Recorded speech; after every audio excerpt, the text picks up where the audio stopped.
What's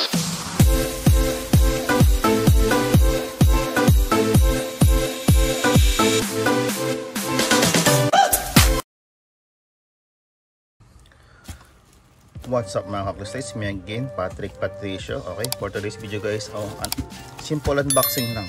So, andyan naman sa title description. Bubuksan na natin to. Ito ay isang helmet. Para mayroon akong kapalitan na helmet. Medyo naano ko na yung weapon eh. Yung weapon ambush natin, medyo naano na. Walang kapalitan. Kawawa naman, so bumili ako ng alternative niya, pero hindi na siya weapon. Ang brand niya is doon sa Shopee is Helmo. So color red yung binili ko, so not sure, sana tama yung pinag-deliver ni seller. Ano, simpleng box lang siya, wala siya masyadong yung kumbaga yung branding niya. Okay, yun talaga sa price point niya, so okay lang. Hindi mo naman isusuot tong karton, di ba? Helmet naman ang isusuot mo eh. Okay, tama, color red nga siya. Para maiba naman tayo. Yan.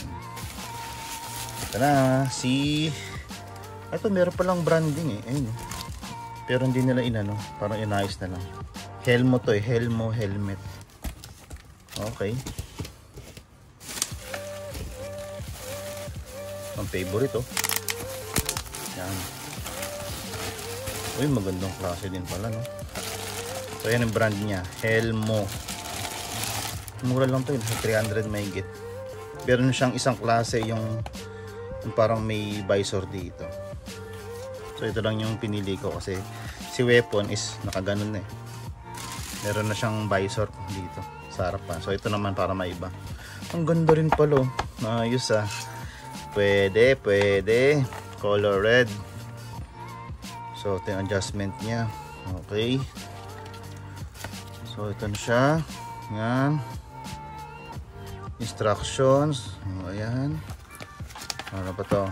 So quick unboxing lang tayo guys. Yan. So pwede pala to pang nangangabayo ah. Ayun oh. So dito tayo sa biking. Yan. So huwag niyong gagamitin ito sa sa pagmumotor. So alam ko bawal to pag nagmumotor. Yan. So ngayon, ito, titingnan natin yung materials niya. Goods naman siya. Mukha siyang yung hard plastic na hindi siya pipitsugin. Maganda siya. Tsaka magaan lang, ayos na ayos. Okay, so ngayon susubukan nating isukat kasi ang size na binili ko dito large. Wala namang ibang choices dun sa sa Shopee. Large lang nang nakalagay eh. Ayan oh. Large 58 to 61 cm. Ayan oh. Yan. Yun yung circumference ng sa noo mo, sa ulo. Yan, yun yung 58 to 61. Yung akin hindi ko na sinukat eh. So ngayon, malalaman natin ngayon kung okay ito. So ito pala, quick release siya. So, ayan. So ngayon, subukan natin sukatin, okay? Wait lang. So tara, subukan na natin, sukat na natin.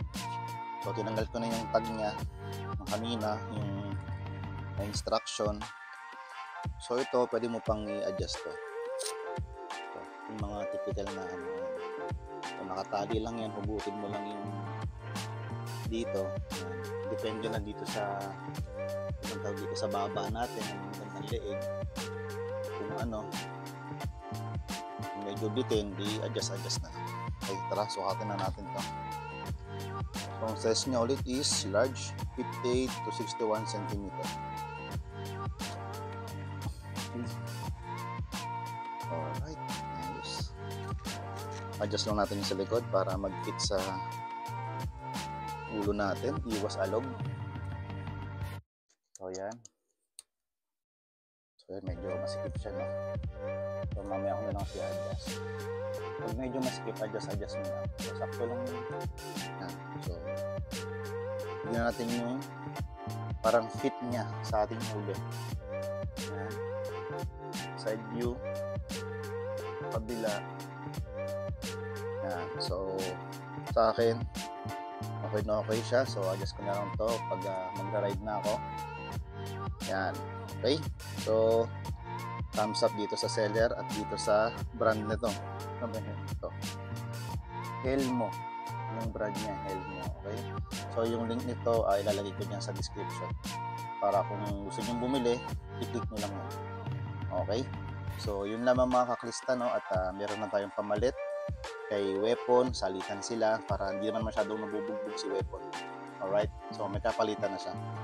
So yun lang, quick unboxing at quick review lang sa bago nating helmet na Helmo.